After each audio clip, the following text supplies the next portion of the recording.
Halo semuanya. Semoga dalam keadaan sehat, Bapak Ibu Saudara. Ya. Saat ini di PVJ, itu di CLC PVJ ada Pastor Michael Krisdion yang membawakan khotbah. Jadi Bapak Ibu Saudara boleh simak juga rekaman khotbahnya. Atau mungkin kalau ada waktu mau datang lagi untuk ibadah 4 gitu ya, lumayan gabung sama yang masih kinyis-kinyis gitu ya, kecil-kecil. Ibadah 4 kita tuh isinya banyak anak muda, tapi nggak apa-apa, ikutan aja. Kita selama bulan ini ngomongin tentang keluarga, topiknya tentang family matters atau masalah keluarga atau juga keluarga tiap penting gitu ya. Dan saya dipercayakan untuk bawakan masalah hubungan orang tua sama anak. Nah, dari awal saya mau bilang, saya bukan ahli parenting, saya tidak jago parenting. Pernikahan juga puji Tuhan baru 13 tahun gitu kan ya. Ya syukurnya berturut-turut ya, kita nggak ada istirahatnya gitu. Nah, dan anak baru 2 dan mungkin berapa Bapak Ibu ada yang lihat anak-anak saya nanti akan berkeliaran di sekitar sini. Jadi ya saya bukan jagonya, saya nggak ngerti banyak tentang itu. Saya nggak mau bilang bahwa saya pintar main ini, tapi saya cuma membawakan ini biarlah firman Tuhan saja yang berbicara kepada kita gitu ya harapannya. Nah, di PVJ saya udah bawakan soal anak adalah anugerah. Saya ngomongin soal anak, dan kali kalau mau dengar boleh lihat aja rekaman di YouTube. Nah, cuma pernah ada yang bilang, nah ini nggak tahu ya benar apa enggak, cuma ada yang pernah bilang, kalau udah khotbah di PVJ, kalau khotbah lagi di Lasem, tolong jangan disamain, memang gitu. Dibedain dikit lah, gitu kan ya. Jadi terpaksa lah. tapi saya siapkan yang berbeda, tapi intinya sama tentang itu juga. Jadi saya beri judul cara Tuhan membuat kita rendah hati. Cara Tuhan membuat kita rendah hati. Nah, kita rata-rata ngerti, setuju, nggak ada yang bilang rendah hati itu buruk. Rendah hati itu baik. Itu sikap yang diterima oleh manusia, ya. Tapi juga kita tahu Tuhan suka, Tuhan sangat berkenan kepada orang-orang yang rendah hati. Nah, apa sih rendah hati itu? Nah, rendah hati ini saya cari definisinya atau artinya apa? Itu gini, pandangan realistis. Artinya saya nggak meninggi-ninggikan, tapi juga nggak ngerendah-rendahin. Jadi beda sama minder. Minder kan ya, wah tahulah saya apa, butiran debu gitu kan ya. Itu nggak ada apa-apanya gitu. Enggak juga gitu. Rendah hati itu adalah ya realistis aja. 10 dibilang 10, 100 dibilang 100 gitu. Terhadap kemampuan dan batasan diri sendiri dan mengakui peran serta orang lain. Nah, ini satu kebijakan orang timur adalah, kebijakannya dari orang timur adalah kalau kamu dipuji jangan ditelan sendirian. Ingat, kamu ada di sini bukan cuma gara-gara kamu tuh ada peran serta orang lain. Nah, orang rendah hati gitu, dia mengakui bahwa oke, saya emang pinter. Jadi kan ya kamu pinternya, iya pinter, puji Tuhan. Apa orang tua saya mendidik saya dengan benar, misalnya gitu ya. Oh, saya disekolahkan di sekolah yang bagus. Jadi kita misalkan nggak cuma terima, ya kalau kata orang Sunda, aing teh ya gitu kan, gue gitu loh. Gitu. Enggak, tapi bahwa saya mengakui ada peran serta orang lain gitu. Dan kalau kita mau cari arti kata yang benar-benar dasar dari rendah hati, dari bahasa Inggris itu humble gitu ya, atau humility, itu dikata humus. Nah, kalau kita zaman dulu belajar, katanya tanah itu yang subur tuh punya humus, artinya tanah intinya gitu. Jadi emang berasal dari tanah. Nah, mungkin pernah dengar orang-orang yang bilang, aduh hidup saya udah kurang direndahin apa, udah kayak keset. Kabar buruknya apa? Enggak, keset masih lebih tinggi daripada tanah. Saudara belum cukup rendah hati, Pak. Itu masih tanah banget gitu ya. Jadi ya tanah itu ya udah diinjak, bumi nggak pernah komplain kan diinjak-injak gitu ya. Malah terus memberi gitu. Cialah kebijakannya. Ya, terdengar pinter ya Bapak. Contekannya banyak masalahnya. Lalu juga ada satu kutipan yang bagus dari C.S. Lewis. Dia bilang gini, true humility is not thinking less of yourself, it is thinking of yourself less, gitu ya. Artinya kerendahan hati yang sejati itu bukanlah meremehkan diri sendiri. Saya yang bodoh, saya mah apa gitu. Enggak, tapi gini, kurang memikirkan diri sendiri. Gitu. Enggak semua tentang saya. Dan kita di CLCC dosen diomongin, Pastor Andi suka ngomong, Pastor Swing suka ngomong, it's not about me. Segala hidup kita sebagai orang Kristen, sebagai orang percaya itu bukan tentang diri kita, ya. Nah, jadi rendah hati seharusnya di sesuatu yang boleh dibilang selain kasih gitu ya, ciri khas orang Kristen. Itu bagian yang kita nggak pernah boleh lupakan. Ada satu ayat di Mika 6 ayat 8, Tuhan berfirman lewat Nabi Mika, menegur bangsa Israel, menegur orang-orang Israel. Dan lalu Tuhan kayak gini, emang aku minta apa sih dari kamu? Gitu. Orang Israel tuh ngasih persembahan, ngasih korban, tapi hatinya menjauh dari Tuhan. Jadi Tuhan bilang gini, mau tahu nggak? Apa sih yang saya mau? Gak macam-macam. Dia minta 3 hal ini. Hai manusia, telah diberitahukan kepadamu apa yang baik. Jadi Tuhan nggak pernah ngasih teka-teki, coba tebak maunya saya apa. Enggak, dia udah kasih tahu dari awal. Apa sih yang apa yang baik? Dan apakah yang dituntut Tuhan daripada selain berlaku adil, doing justice atau doing righteous, melakukan kebenaran, mencintai kesetiaan, itu bicara tentang kasih karunia. Kesetiaan itu bicara kasih karunia, bahwa kamu harus orang yang penuh dengan kemurahan hati gitu, dan hidup dengan rendah hati di hadapan Allah. Jadi ini satu hal esensial dalam kehidupan kita. Apakah kita satu cara mengukur hidup orang Kristen? Kalau saudara mau introspeksi diri gini, apakah saya makin mencintai kebenaran? Apakah saya semakin mudah bermurah hati sama orang lain? Apakah saya cukup rendah hati? Apakah saya semakin rendah hati? Nah, ada orang-orang yang makin bertambah macam-macamnya, usianya, kekayaannya, kemampuannya, kekuasaan itu apapun, makin belagu, ada yang gitu kan ya. Ada yang makin, ya kamu nggak tahu siapa saya gitu kan ya.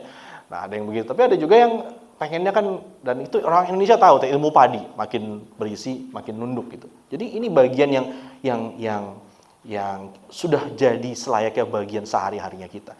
Nah, gimana kalau gitu cara Tuhan membuat kita rendah hati? Karena dia pengen memproses kita, membentuk kita. Dan satu caranya, saya nggak bilang ini cuma satu-satunya, tapi cara Tuhan membuat manusia rendah hati adalah dengan menempatkannya di dalam keluarga. Ya, saudara bukan rumput liar yang tumbuh sendiri. Kita semua di sini ada karena kita ada dalam satu keluarga. Mohon maaf, bahkan mungkin yang anak yatim piatu tetap pada akhirnya ada orang-orang yang membantu dia besar, menolong dia. Saya ingat banget lagu zaman dulu. Nah kalau kelasem tuh enak, ngomongin zaman dulu tuh semuanya nyambung.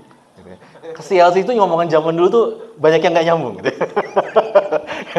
Zaman dulu TVRI ada yang bilang, kita ada lagu terkenal di TVRI dulu. TVRI Bapak Ibu ya, angkatan kita itu. TVRI. Kita jadi bisa menulis dan membaca, masih ingat lagu itu?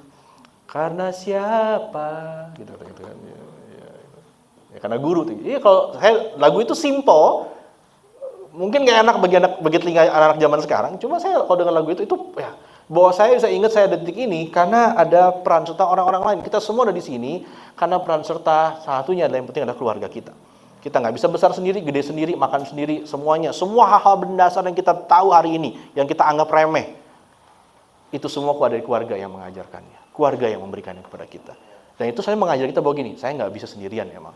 Ya, mohon maaf, dari lahir sampai masuk dalam peti, kita nggak bisa sendirian. Nggak ada yang mengeluarkan dirinya sendiri dari dalam rahim ibunya, dan nggak ada yang memasukkan dirinya sendiri ke dalam peti mati. Gitu ya. Nggak ada. Lalu mengubur dirinya sendiri, nggak ada. Kita semua sampai matinya kita butuh orang lain. Nah, sayangnya dunia saat ini sedang mengisi pikiran kita bahwa keluarga dan hubungan adalah tentang pemuasan diri. Ya, kenapa kamu bawain keluarga orangnya? Karena saya kan bahagia. Well, nggak ada yang salah juga, tapi bahwa akhirnya kita menuntut keluarga kita harus membahagiakan kita, lalu kita kecewa waktu keluarga yang kita bangun ternyata mengecewakan bagi kita. Bukan ini yang saya pengen, itu ngomongnya gitu ya. Bukan karena ini saya menikah, bukan ini maksudnya kalau saya jadi orang tua. Nah, dunia lagi mengisi itu kepada pikiran anak-anak juga zaman sekarang. Anak-anak kita, cucu kita, itu diisi bahwa gini, makanya kalau bangun keluarga mesti begini. Kasih begitu banyak list, daftar, yang kalau kamu checklist semua ini, baru kamu akan happy. Sayangnya, checklistnya begitu panjang, mereka nggak sanggup penuhin, akhirnya mereka bilang apa? Buat apa berkeluarga? Cari aja hubungan-hubungan yang gampang, bisa digonta-ganti kapanpun mau, nggak ada komitmen, dan itu bisa bikin mungkin lebih aman. Pada akhirnya mereka semua nggak pernah bahagia. Gitu. Jadi itu yang mesti kita ingatkan, dan kita mesti doakan dan lawan terus bahwa gini, orang-orang di sekeliling kita itu bukan ada untuk memuaskan diri kita. Mereka bukan alat untuk memuaskan hidup kita, atau bahkan pijakan untuk mencapai mimpi kita. Enggak. Gitu. Ya, kalau saudara misalkan mau coba dengar rekaman saya khotbah yang di minggu lalu, saya bawa contoh ada seorang perempuan dari Singapura yang punya 5 orang anak, dan semua orang tahu orang tinggal di Singapura punya 5 orang anak itu berlebihan sangat. Singapura lagi mau cari orang baru, kenapa? Jumlah penduduk mereka makin sedikit. Jepang menyusut, Korea menyusut, kenapa? Orang-orang yang nggak mau menikah, nggak mau punya anak. Ya, di Jepang ada namanya friendship marriage, pernikahan tapi teman doang. Coba renungkan itu. Pernikahan tapi teman doang. Enggak, karena mereka gini, terlalu repot menikah itu. Ya udah mesti menikah, oke saya nikah, tapi temenan aja ya. Coba. Para suami di sini, ada yang mau istrinya lu, hari ini mulai sekarang itu temenan aja ya. Kita nggak lebih dari itu ya, gitu ya. Nggak cerai, cuma lu teman gua doang gitu. Nggak lebih dari itu. Ya bilang aja, saya bukan mau cari teman kosan gitu. saya cuma mau cari orang mau menikah sama saya. Ini bukan teman-teman satu kos gitu. Tapi kayak gitu, karena emang nggak terlalu jadi beban. Anak-anak juga, anak tuh beban. Jadi kalau mau dengar mungkin argumen saya, cuma ya agak-agak takut untuk ngomong tuh di CLCC karena mungkin banyak orang juga yang ketakutan gitu, soal menikah, soal punya anak. Satunya mungkin dunia lagi coba desek itu begini, enggak, mereka tuh penghalang semuanya untuk kebahagiaan kamu, kejar kebahagiaan kamu. Ya, padahal enggak, Tuhan nggak pernah desain keluarga untuk itu. Nah, bagaimana kalau gitu keluarga menjadi alat Tuhan untuk membuat kita rendah hati? Nah, saya ajak, mari kita baca di Efesus. Ini akan jadi ayat utamanya, lalu saya akan menyimpang sekali ke ayat lain, tapi di Efesus 5 ayat 20 sampai 21 mengatakan demikian. Ini surat Rasul Paulus kepada jemaat di Efesus, dan biasanya kalau kita nyampe ke pasal-pasal akhir, dia mulai ngomongin hal-hal yang praktis ya, yang bisa kita terapkan dari apa yang dia udah ngomong. Dan kalau saudara baca, setiap awalnya dia selalu bicara tentang gospel dulu, tentang kasih karunia, apa yang Tuhan sudah buat dalam hidup kamu, makanya sekarang kamu harus buat sekarang gimana endingnya. Lalu dia bilang di ayat 20 dia ngomong ini, ucaplah syukur senantiasa atas segala sesuatu dalam nama Tuhan kita Yesus Kristus kepada Allah dan Bapa kita. Ucap syukur buat keluarga juga ya, keluarga. Kondisinya apapun hari ini, Bapak Ibu Saudara, ucap syukur. Ucap syukur bukan karena segalanya baik-baik saja, ucap syukur karena Tuhanlah yang pegang kendali, Tuhan yang berkuasa gitu ya. Dan ini, rendahkanlah dirimu seorang kepada yang lain di dalam takut akan Kristus. Rendahkanlah dirimu, maksudnya rendah hati gitu ya. Ayo kamu berlakulah rendah hati. Nah, saya akan ajak saudara menyimpang dulu ngelihat apa teladan Yesus. Salah satu teladan Yesus soal rendah hati kita lihat ada di Yohanes. Masih ingat ketika Yesus mencuci kaki murid-muridnya? Yohanes 13 bilang Yesus tahu bahwa Bapaknya telah menyerahkan segala sesuatu kepadanya dan bahwa ia datang dari Allah dan kembali kepada Allah. Di momen ketika dia seolah kayak dia tahu, atau dalam bahasa kita dia kayaknya menyadari, padahal Tuhan sudah tahu bahwa segala sesuatu sekarang di tangan dia. Apa yang dilakukan? Ayat 4, lalu bangunlah Yesus, dia menanggalkan jubahnya, ambil selai kain lenan, kalau zaman sekarang mungkin handuk good morning, kalau saya ngebayanginnya gitu ya, mengikatkannya pada pinggangnya, menuang air ke dalam basi, lalu mulai membasuh kaki murid-muridnya, lalu menyekanya dengan kain yang terikat pada pinggangnya. Kenapa? Karena pada waktu itu pelayanan mencuci kaki itu pelayanan paling rendah, paling hina. Orang yang paling gak bisa ngapa-ngapain, minimal, paling, bare minimum paling bawah, lu bisa nyuciin kaki orang, kerjakan itu. Itu kerjaan yang hina banget. Nah, pada hari itu mereka kumpul, nggak ada yang nyuci kaki. Jadi Yesus ambil, lalu cuci kaki murid-muridnya. Nah, di ayat 12, sesudah ia membasuh kaki mereka, ia mengenakan pakaiannya dan kembali ke tempatnya, lalu kayak nanya, kamu ngerti nggak apa yang saya lakuin ini? Ya, lalu dia bilang ini, kamu menyebut aku guru dan Tuhan, dan katamu itu tepat, memang, sebab memang akulah guru dan Tuhan. Kamu bilang aku guru, aku Tuhan, betul aku guru dan aku Tuhan. Betul itu. Jadi, kalau aku yang guru dan Tuhan, ya, membasuh kakimu, kamu pun wajib saling membasuh kakimu. Sebab aku telah memberikan suatu teladan.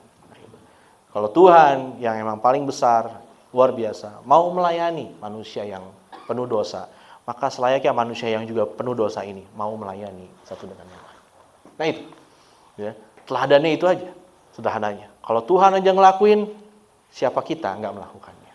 Itu sederhananya soal pelayanan.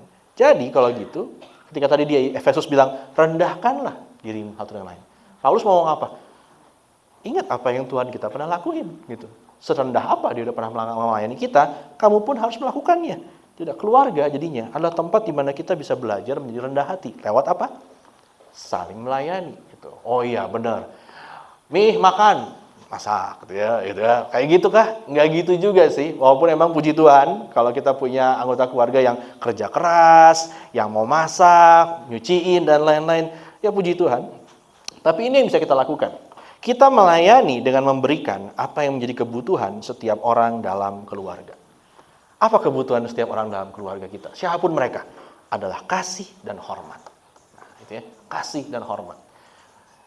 Ya makan, saya tahu ya orang butuh makan gitu ya. Ada beberapa di antara saudara kalau nggak makan mulai emosi, gitu ya. Gampang terpancing emosinya gitu ya. Ada yang kalau apalagi kalau tambah tua misalkannya gitu, pegel-pegel. Ya benar Bapak Ibu ya. Sekali lagi saya mau bilang, saya belum setua mungkin antara Bapak Ibu, tapi beberapa hal saya udah melihat tanda-tandanya gitu ya. Gitu.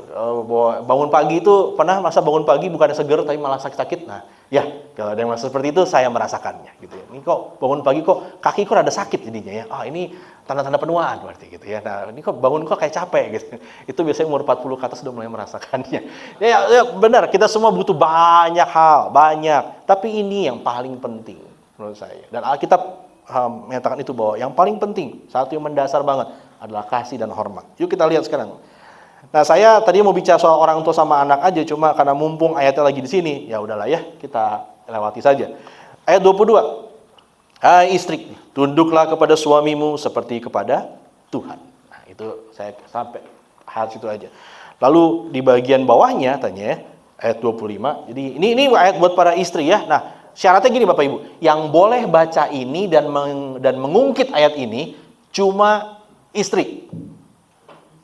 Suami dilarang mengutip ayat ini, menggunakan pasal ini ya sebagai gugatan, oke?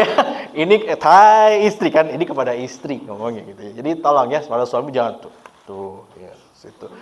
Atau mungkin ada yang pengen ngelirik cuma takut gitu ya. Ya, petak mata tak ke depan Bapak Ibu ya, tak ke depan. Siapa tahu ada yang udah pengen ngelirik cuma oh iya terus gitu ya. Ya, tenang. Ada istri saya Bapak Ibu ya, jadi saya juga ada yang ngeliatin, tenang aja gitu. Ayat 25. Hai suami, kasihilah istrimu. Nah, ini agak lebih panjang cuma yang saya hafal. Sebagaimana Kristus telah mengasihi jemaat dan telah menyerahkan dirinya baginya. Ayat 28.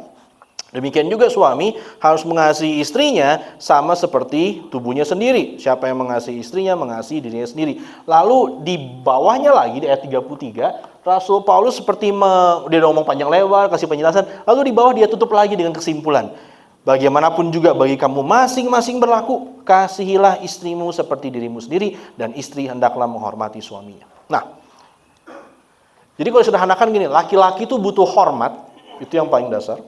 Bukan berarti mereka nggak butuh dikasihi, ya perlu dua-duanya. Cuma itu lebih nyala itu di kepala kita laki-laki katanya. Nah, saya nggak tahu, mungkin bapak ibu, bapak-bapak ada yang nggak setuju, tapi banyak hal gini. Laki-laki itu dimusuhin tuh nggak apa-apa, ditakutin nggak apa-apa, tapi jangan sampai nggak dikasih hormat. Gitu. Ada orang-orang yang bangga bahwa mereka itu ditakuti. Kenapa? Karena mereka merasa ada hormat di dalamnya. Ya, orang memusuhin saya terserah, gitu ya. Terserah. Saya nggak minta dicintai, saya minta dihormati. Dan saya mungkin bisa mengatakan hal yang sama juga bahwa ada banyak bapak-bapak, laki-laki di sini. Kalau kita mau gali-gali memori kita, hal-hal yang menyakitkan dalam hidup kita adalah ketika kita tidak dihormati. Ya, dan itu kadang mungkin bisa jauh banget sampai ke masa kecil kita. Waktu bapak kita dulu mungkin menghina kita karena apa? Kamu kerjaan kamu nggak benar, atau kamu sekolahnya kayak apa gitu. Guru-guru kita yang pernah menghina kita, mungkin kamu tuh bodoh, ya kenapa gini nggak bisa. Bos-bos kita yang membuat kita jadi pengusaha akhirnya, karena nggak mau jadi karyawan lagi, dia bilang kamu tuh kayak gini nggak bisa, lalu kita pergi. Dan beberapa diantaranya kita bilang ya karena itu saya jadi berhasil, saya jadi mempush diri saya. Iya, tapi saudara terluka, itu aja. Saya nggak mau bilang itu nggak ada gunanya, saya cuma bilang itu terluka, cukup parah gitu.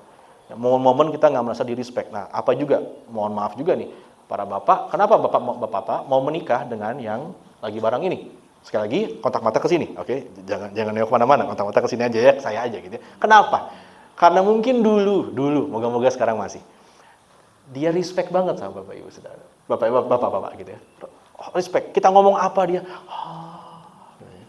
pinter banget sih ini orang gitu kan, kagum ya usahanya, kerja kerasnya gitu ya, dikagumi. Dan somehow along the way di antara tahun-tahun yang panjang itu ada momen kita tersakiti oleh dia. Kenapa? Karena ketika dia mulai merasa nggak hormat sama kita, atau kita merasa kita nggak dihormatin lagi. Cara pakaian kita dikritik, kita pulang bukannya disambut malah dimarahin karena nggak bawa ini lupa itu gitu misalkan. Atau cara dia ngomong ya nggak memberikan rasa hormat gitu. Ya, dan di sini saya mau bilang bahwa cara kita ngomong itu penting banget. Nah, saya belajar ilmu komunikasi dan satu tandanya adalah satu yang dipelajari begitu banyak orang adalah nada suara. Nada suara. Kapan orang merasa nggak dihormati dari nada suaranya? Gampang, gitu ya. Ya. Bedakan sama gini. Tolongin ini ya. Oke, saya kerjain. Sama dia ngomong gini. Oke, ya udah, saya kerjain. Gitu kan. Rasanya beda banget, gitu. Jadi kadang dari nada bicara, kita orang bisa ngerasa bahwa dia di respect atau dia nggak di respect. Dan itu sama bahkan untuk para perempuan juga. Para ibu-ibu, para perempuan di sini juga sama. Kita butuh dihormati juga. Biarpun perempuan kita lebih senang, lebih nyala kalau dikasihi atau diberikan rasa aman. Makanya kita pengen di-treat nicely, sweetly gitu kan ya. Diperhatiin kebutuhannya. Katanya satu kebutuhan kesukaannya perempuan adalah ketika diperhatikan tanpa diminta. Benar ibu-ibu? Ya, kita nggak perlu minta, dia beringat. Ya, gitu ya. Ingat. Kalau kata Kak Semi, ya, Kak Semi itu kan pernah kasih teladan yang bagus banget, Kak Semi Mendik. Diingatnya itu yang mahal, dia bilang gitu. Orang bawain oleh-oleh dari luar negeri, cuma gantungan kunci, kita bilang gitu kan ya. Gantungan kunci kayak gini juga dapet, atau kaos gitu kan ya. Jangan lihat kaosnya sama gantungan kuncinya, ya boleh juga kalau mau dilihat ya, cuma ya, murah ya, oke, tapi diingatnya yang mahal tanya. Apa kewajiban dia ingat sama saudara? Coba, apa kewajibannya? Manusia semua egois. Apa kewajiban dia untuk ingat? Ingat sama si Ariel, gue beliin satu gantungan kunci buat dia. Diingatnya yang mahal. Ya mungkin bagi kita ada yang ngasih, tapi kan pengennya diingatnya lebih banyak daripada itu. Ya oke, tapi jangan lupa gitu. Jangan lupa. Dan waktu kita itu contohnya. Jadi saat itu teka-tekinya Ferry adalah kira-kira istri saudara lagi pengen apa? Itu teka-teki ya. Dia apa ya supaya saya bisa beri sebelum dia minta. Tapi sekali lagi, kasih dan hormat ini perlu ada dua-duanya. Semua orang di rumah perlu ada dua-duanya kayak gitu. Jadi sambil lalu aja mengingatkan Bapak Ibu Saudara yang udah menikah terutama ya, lihatlah semua hubungan yang bertahan lama, nggak cuma bertahan demi karena nikah, tapi karena memang mencintai, karena kita saling mengasihi, adalah ada kasih dan hormat dalam hubungan tersebut. Bahwa iya, saya udah kenal kamu, saya tahu semua kelemahan kamu, tapi itu tidak akan jadi alasan saya tidak menghormati kamu. Ya, saya tahu segala kejelekan kamu dan kamu nggak secantik yang dulu, tapi saya tetap akan mengasihi kamu, gitu. Nah, itu yang akan menolong kita, ya.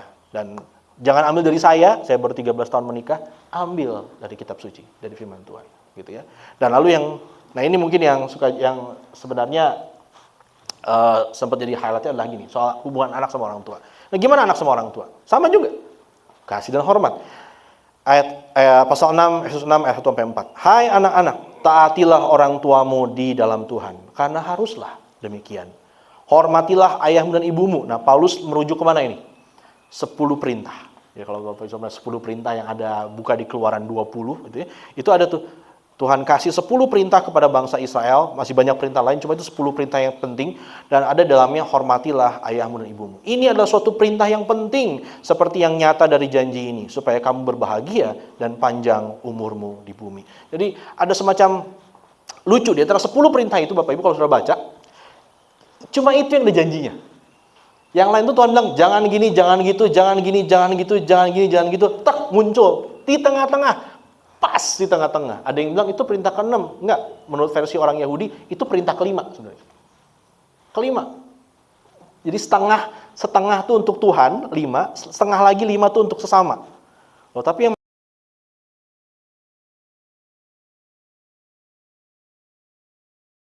sama manusia adalah how do you treat your parents? Gimana kamu perlakukan orang tua kamu? Kayak otoritas pertama kamu di muka bumi ini. Sebelum kamu kenal Tuhan, kamu kenal dulu orang tua kamu. Itulah otoritas pertama. Sebelum pemerintah dan sebagainya, orang tua dulu. Dan bagaimana hubungan kamu sama orang tua, itu bisa menunjukkan, jadi indikator hubungan kamu sama Tuhan. Bagaimana kamu memandang otoritas Tuhan gitu. Ya. Dan apa? Hormati supaya apa? Kamu bahagia dan panjang umur. Nah, dulu saya pikir ini azab kali ya, kalau nggak hormat azab loh, pendek umur ya, gila ya, gitu kan ya, bahwa kamu bakal pendek umurnya begini. Lalu enggak, bukan itu. Nanti saya kasih tahu ada tuh pendukungnya. Tapi saya mau bilang ini dulu, dan semoga para anak dan orang tua tidak salah paham yang ini. Saya mau bilang gini, kita mungkin tidak harus selalu sepakat dan sepaham dengan orang tua kita. Oke? Ya. Kita juga tidak harus selalu memenuhi keinginan mereka. Bapak Ibu yang orang tua tahan, jangan marah dulu ya. Kamu ngajarin apa? Anak saya, saya lagi berantem sama anak nih. Saya tuh pengennya begini, dia pengennya begitu. Kamu ngomong kayak gini gimana maksudnya? Tadi dengar dulu. Ya. Kita juga tidak harus selalu memenuhi keinginan mereka. Sama seperti Bapak Ibu yang jadi orang tua juga dulu nggak mengikuti keinginan orang tua Bapak Ibu. Dan berapa diantaranya baik toh, gitu. Kita bukan mau melawan mereka, benar. Nah, tapi kita harus selalu menghormati dan mengasihi mereka. Karena Tuhan dan karena itu mendatangkan kebaikan bagi kita. Nomor satu karena Tuhan. Kenapa saya mesti hormat sama orang tua saya? Saya mungkin nggak harus taat selalu sama orang tua saya. Ya, itu bedanya. Hormat sama taat itu gitu. Hormat adalah gini, saya mungkin tidak bisa melakukan dan tidak mau melakukan apa yang kamu suruh, tapi saya tidak akan berhenti menghormati kamu. Kamu mungkin ketinggalan zaman. Kamu mungkin nggak tahu caranya nge-WA. Atau ngapus WA gitu ya. Ada yang mungkin berjuang lagi, ini gimana sih ngapusnya gitu ya. Kita jangan tahu gitu ya. Lalu kita pikir orang tua kita bodoh gitu ya, ketinggalannya. Ya oke, mungkin mereka nggak, tapi kamu nggak boleh berhenti menghormati mereka. Itu. Bahwa ini orang yang melahirkan saya. yang berkorban begitu banyak dalam hidupnya. Dia nggak sempurna, beberapa di antara mereka mungkin nggak layak di orang tua, ya. Tapi kenapa? Kenapa saya mesti menghormati mereka? Karena Tuhan. Kalau sudah bilang, saya mengasihi Tuhan. Tuhan bilang, hormatin orang tua kamu. Dan kalau sudah, Tuhan, I'll do anything for you. Hormati orang tua kamu. Itu indah tadi mata Tuhan. Aku mau melakukan kehendak-Mu Tuhan. Hormati orang tuamu. Ya, saya tahu saya punya struggling sama orang tua saya punya struggling sama mertua saya. Ya. Tapi nggak boleh nggak, hormati.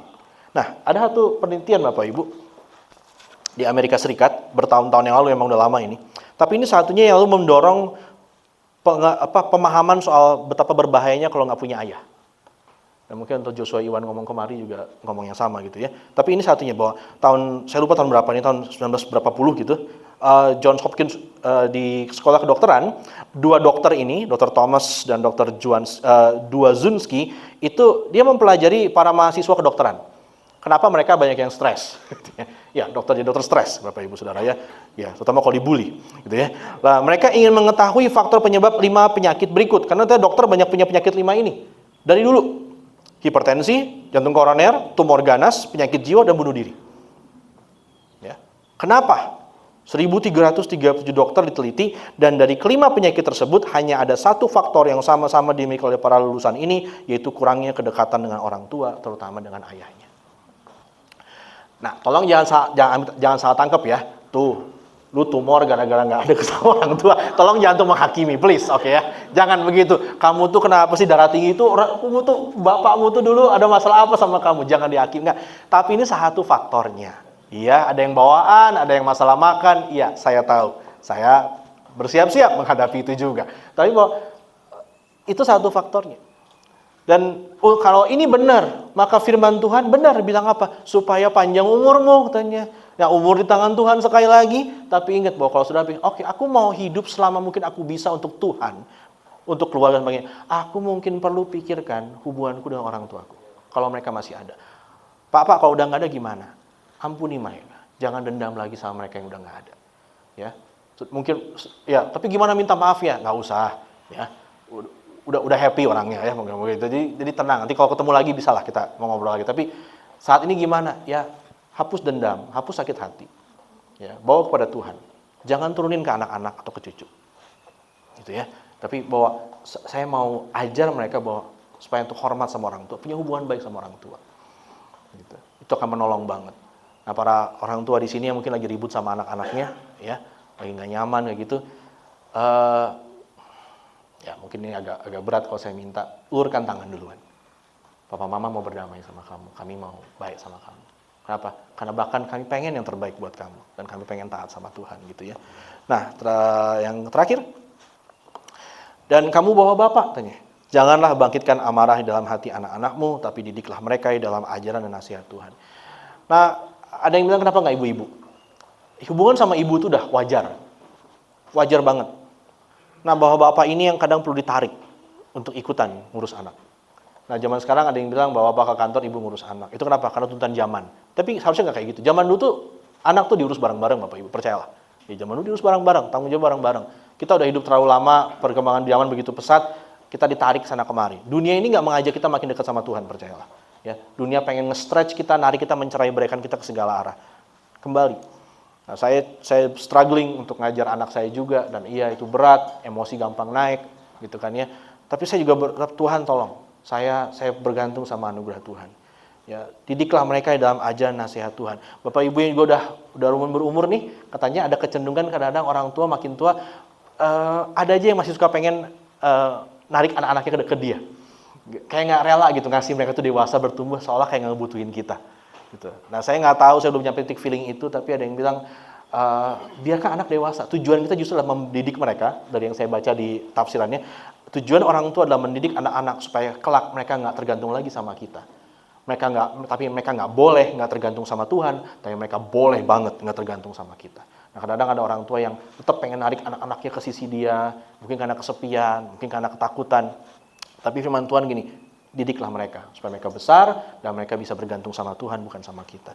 Nah, orang tua perlu mengasihi anak-anak baik dengan cara yang lembut maupun keras.